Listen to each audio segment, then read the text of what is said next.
In Palestine, Israeli authorities put the 23-year-old young man Ahmed Wanastra under house arrest hours after his release 14 years of incarceration.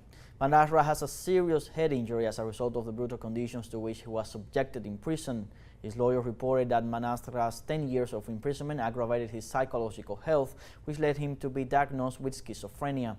The attorney added that Israeli authorities have placed the young man under house arrest until Sunday, preventing his relatives from celebrating his release.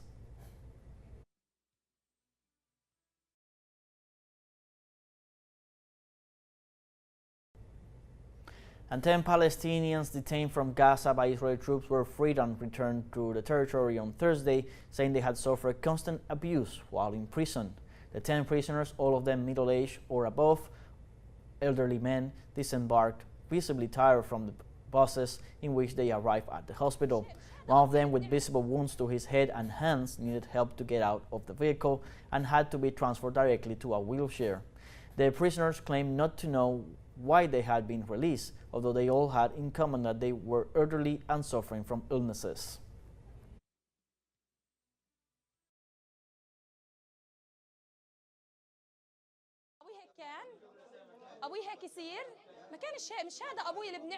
Is this how my father was? Is this what he has become? He wasn't like this. This isn't the father that we know. This isn't the father that they took away. My father lived through famine, through a difficult life. He lived under bombardment. He got out from under the rubble twice. My father was taken while he was injured. His pelvis was broken and he had fracture in his spine. He had just left the hospital and he could barely walk. Why did they take him to torture him?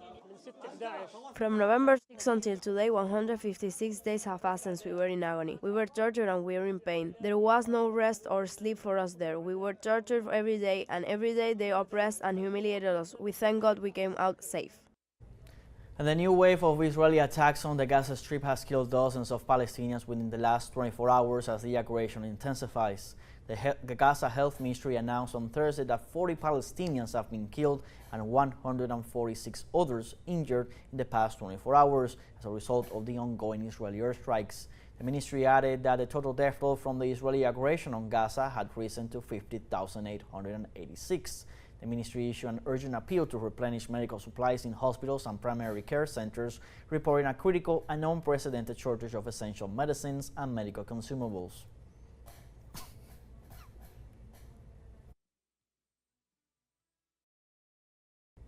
And Gaza's health ministry warns of unprecedented shortage of medicines due to continued Israeli attacks.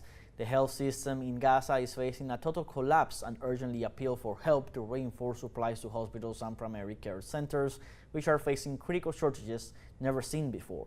According to official figures, some 80,000 patients with diabetes and 110,000 patients with hypertension have no medicines. In addition, 37% of essential drugs and 59% of basic medical supplies are completely out of stock.